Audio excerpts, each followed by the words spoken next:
ஞானானந்தமயம் தேவம் நிர்மலஸ்படிகாகிருதிம் ஆதாரம் சர்வ வித்யானாம் ஹயக்ரீவம் உபாஸ்மகே. நமஸ்காரம்.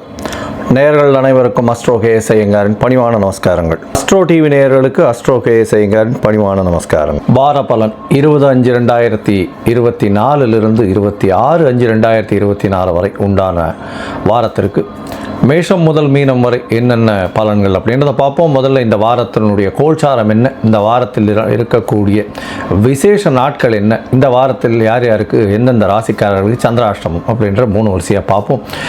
இந்த வாரத்தினுடைய கோல்சாரம் அப்படின்னு எடுத்தோமேயானால் மேஷ ராசியில் புத பகவான் இருக்கார். இந்த வாரம் ஆரம்பிக்கும் பொழுது ரிஷப ராசியில் 3 கிரகங்கள், அதாவது சூரியன், குரு மற்றும் சுக்கிரன். கன்னி ராசியில் கேது பகவான், கும்பத்தில் சனி பகவானும், மீனத்தில் செவ்வாயும் ராகுவும் இந்த வாரத்தினுடைய கோள்களாக இருக்குது. இந்த வாரத்தில் தமிழ் 11, ஆங்கிலம் 24/5/2024 அன்றைக்கி பார்த்தோம்னா புத பகவான் மேஷத்திலிருந்து ரிஷபத்துக்கு போயிடுறார்.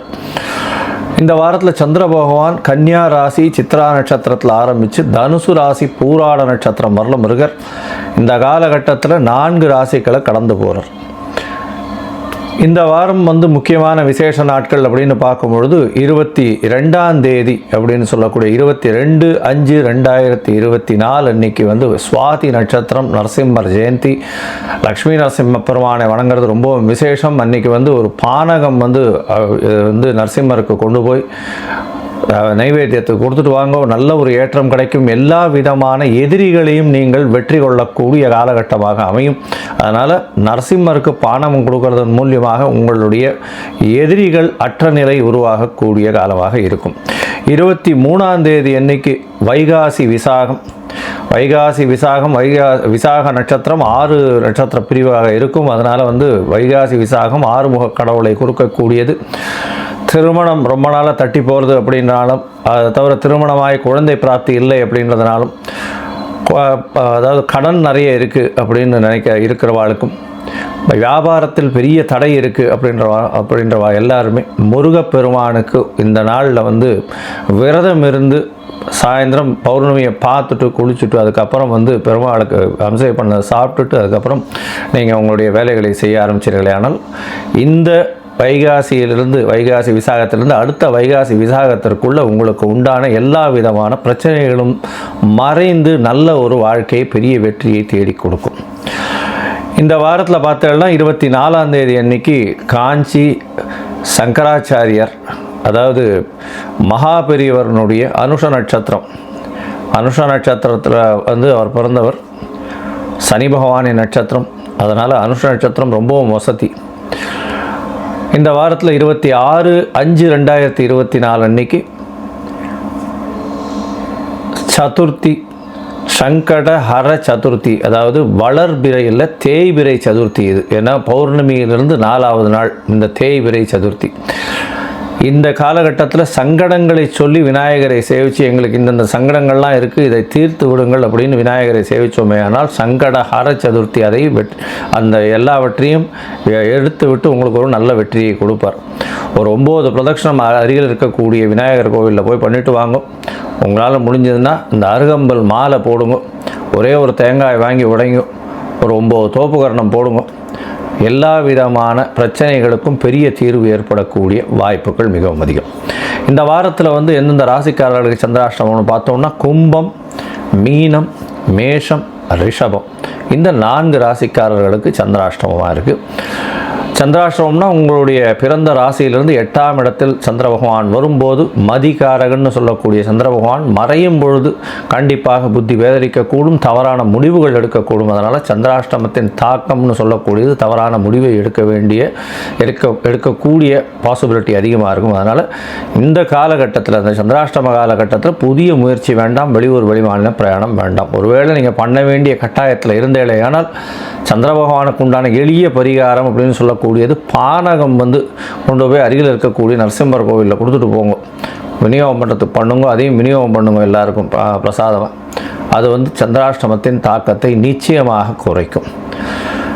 இந்த வாரம் எப்படி இருக்குன்னு பார்க்கலாம். மேஷம் முதல் மீனம் வரை. அதற்கு முன்னாடி என்னுடைய மொபைல் நம்பர் கீழே ஸ்க்ராலிங்கில் போயின்னு இருக்கோம். உங்களுக்கு அஸ்ட்ராலாஜிக்கல் கன்சல்ட் தேவைப்பட்டதுன்னா எனக்கு ஃபோன் பண்ணுங்க. உங்களுடைய name, date of birth, time of birth, place of birth, உங்களுடைய பேரண்ட்ஸ் நேம் இதெல்லாம் அனுப்பிச்சுனா உங்களுடைய பிடிஎஃப் போட்டுட்டு சந்தி இருக்கான்னு முதல்ல பார்க்கணும். அதாவது உங்களுடைய ராசியில் பாத சந்தி இருக்கா, நட்சத்திர சந்தி இருக்கா, இல்லைன்னா லக்ன சந்தி இருக்கா அப்படின்றத பார்த்துட்டு உங்களுடைய ராசிக்கு என்ன நட்சத்திரம், என்ன நட்சத்திரத்துக்கு உண்டான தசா நடக்கிறது, தசா புக்தி அந்தரம் சூக்ஷ்மம் இதெல்லாம் எப்படி இருக்குன்றதை பார்த்துட்டு இன்றைய கோல்சாரத்தின் பிரகாரம் உங்களுக்கு உண்டான எளிய பரிகாரம் என்ன, பிரச்சனைகள் என்ன அப்படின்றத அசஸ் பண்ணி சொல்கிறேன். இப்போ மேஷம் முதல் மீனம் வரை 20/5/2024 26/5/2024 வரை உண்டான வாரத்திற்கு உண்டான பலன்களை ஒன்றொன்னா பார்க்கலாம். விருச்சிகம், விசாகம், அனுஷம், கேட்டை இந்த 3 நட்சத்திரம் 9 பாதங்களை கொண்ட ராசி. ராசியின் அதிபதினு சொல்லக்கூடிய செவ்வாய் பகவான் ராசிக்கு 5ஆம் இடத்துல இருக்கிறது விசேஷம். ராசிக்கு 5ஆம் இடத்துல ராசிநாதன் இருக்கார். அதாவது ஒரு கோணாதிபதி இன்னொரு கோணத்தில் அமர்றது பெரிய ஏற்றத்தை கொடுக்கும். அதை தவிர ராசியின் அதிபதி அப்படின்னு சொல்லக்கூடியவர் ராகுவோட சம்பந்தத்தை இருக்கிறதுனால அபரிமிதமான திங்கிங் இருக்கும். உங்களுக்கு புதிய பதவி, புகழ், அந்தஸ்து, கௌரவம்லாம் வரக்கூடிய வாய்ப்பு இருக்கும். பெரிய ஏற்றம் கிடைக்கக்கூடிய காலகட்டமாக அமைய போகிறது. திருமணத்திற்கு யோகம் வந்தாச்சு. சப்தமத்தில் 3 கிரகங்கள் இருக்குது இந்த வாரத்தில். சூரியன், குரு மற்றும் சுக்கிரன் 3 கிரகங்கள் இந்த வாரத்தில் இருக்குது. இந்த குரு பகவான் மாறினதிலிருந்தே உங்களுக்கு ஒரு பெரிய ஏற்றம், உடல்நலத்தில் பெரிய ஏற்றம் இருக்கக்கூடிய காலகட்டம். தொழிலில் அபரிமிதமான ஏற்றம் இருக்கும். பார்ட்னர்ஷிப் தொழிலில் பார்த்தோன்னா நல்ல ஒரு ஏற்றம் இருக்கக்கூடிய காலகட்டமாக இருக்குது. பார்ட்னர் நல்லபடியாக இன்வெஸ்ட்மெண்ட் பண்ணக்கூடிய வாய்ப்புகள் மிகவும் அதிகமாக இருக்கும். உங்களுடைய ராசிக்கு 4ஆம் இடத்துல அர்த்தாஷ்டம சனி நடக்கிறது. இதன் மூலியமாக அலைச்சல் கொஞ்சம் அதிகமாக இருக்கும். ஆனால் பண வரவிற்கு நிச்சயமாக கம்மி இருக்காது. பண வரவு மிகவும் ஏற்றமாக இருக்கக்கூடிய காலகட்டம். அதுவும் எதிர்பாலினத்தவர் மூலியமாக நல்ல ஒரு ஏற்றம், பண வரவும் இருக்கும், செலவுகளும் நல்லபடியாக இருக்கும். ஏன்னா 7ஆம் இடத்துல சுக்கிர பகவான் இருக்கார். எதிர்பாலினத்தவருக்கு அதிகமாக செலவு பண்ண வேண்டிய காலகட்டமாக இந்த வாரம் அமைய போகிறது. இந்த வாரத்தில் பார்த்தீங்கன்னா உங்களுடைய ராசிக்கு 5ஆம் இடத்துல ராகு பகவான் இருக்கிறதும் செவ்வாய் பகவான் இருக்கிறதும் நல்ல ஒரு ஏற்றம். 6ஆம் இடத்தில் மறைந்த புத பகவான் இருக்கார். 8ஆம் அதிபதி 6ஆம் இடத்துல இருக்கிறது ரொம்பவும் விசேஷம். இதன் மூலியமாக புதிய கடன் வாங்கக்கூடிய வாய்ப்பு, வேலையின் மூலியமாக வெளிநாடு வெளியூர் போகக்கூடிய வாய்ப்புகள் நிச்சயமாக இருக்கும். ஷார்ட் ட்ரிப் போயிட்டு வரக்கூடிய பாக்கியம் நிச்சயமாக உண்டு. உங்களுடைய ராசிக்கு பார்த்தோம்னா 9ஆம் அதிபதினு சொல்லக்கூடிய சந்திர பகவான், அதிவேகமாக செல்லக்கூடிய சந்திர பகவான் உங்களுடைய ராசிக்கு 11ஆம் இடத்துல இந்த வாரம் ஆரம்பிக்கிறார். 20/5/2024 26/5/2024 வரை உண்டான வாரத்தில் 20ஆம் தேதி சாயந்தரம் ஒரு 5:30 மணி வரலும் 11ஆம் இடத்துல கேது பகவானோட சம்பந்தத்தில் இருக்கார். இருந்தாலும் குரு பகவான் பார்வையில் இருக்கிறதுனால நல்ல ஒரு ஏற்றம் இருக்கும். இருந்தாலும் தந்தையின் உடல்நிலையில் சற்று பின்னடைவு இருக்கக்கூடிய வாய்ப்புகள் நிச்சயமாக உண்டு. உங்களுடைய ராசிக்கு 12ஆம் இடத்துல சந்திர பகவான் வரார். 12ஆம் இடத்துல சந்திர பகவான் வரக்கூடிய காலகட்டத்தில் மதிகாரகன் அவரே 9ஆம் அதிபதி 12ஆம் இடத்துல வரும்பொழுது வெளியூர், வெளிமாநிலம், வெளிநாடு போகக்கூடிய பாக்கியம் வரும். நல்ல தூக்கம் இருக்கும். தூக்கம் இவ்வளோ நாள் பிரச்சனைகள் இருந்தது, தூக்கம் நல்லபடியாக வரக்கூடிய வாய்ப்பு இருக்கக்கூடும். 12ஆம் இடத்துல சந்திர பகவான் இருக்கிறது பெரிய ஏற்றத்தை கொடுக்கும். 23ஆம் தேதி கார்த்தால் ஒரு 3:30 மணி வரலும் இருக்கக்கூடிய சந்திர பகவான் உங்களுடைய ராசியிலேயே வரார். ராசியிலேயே வரும்பொழுது 25ஆம் தேதி காலை ஒரு 11:30 மணி வரலும் இருக்கக்கூடிய காலகட்டமாக அமைய போகிறது. உங்களுடைய ராசியில் வரும்போது குருச்சந்திர யோகம் அமையிறது. குருச்சந்திர யோகம் அமையிறதன் மூலியமாக எல்லா விதமான வெற்றிகளும் வரக்கூடிய வாய்ப்பு.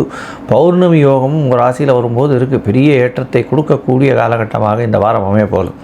இந்த வாரத்தில் பார்த்தோம்னா உங்களுடைய ராசிக்கு 2ஆம் இடத்துல சந்திர பகவான் போகிறார். 2ஆம் இடத்துல போகக்கூடிய சந்திர பகவான் 9ஆம் அதிபதி 2ஆம் இடத்துல இருக்கிறதுனால பண வரவிற்கு பஞ்சம் இருக்காது, பொருள் வரவிற்கு பஞ்சம் இருக்காது. பேச்சில் நல்ல ஒரு இனிமை இருக்கக்கூடிய காலகட்டமாக அமைய போகிறது.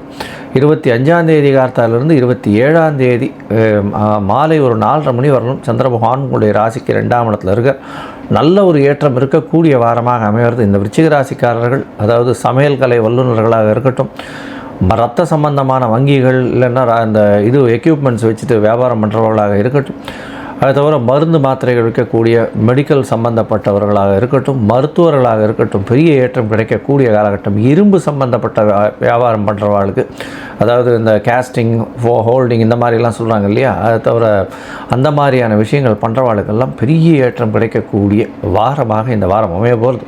இந்த வாரத்தில் பார்த்தோம்னா நீங்கள் அருகில் இருக்கக்கூடிய அந்த அம்மன் கோயிலுக்கு, முப்பாத்தம்மன் கோயில் மாம்பலத்தில் போயிட்டு வாங்க. ஒரு எலுமிச்சம்பழம் மாலை போடுவோம்.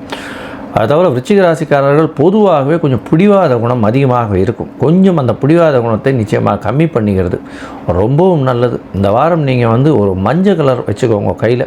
அதை தவிர துவரம் பருப்பு தானம் கொடுங்க. நல்ல ஒரு ஏற்றம் கிடைக்கக்கூடிய வாரமாக இந்த வாரம் அமைய போகிறது. லோகா சமஸ்தா சுகினோ பவந்து. நன்றி, நமஸ்காரம்.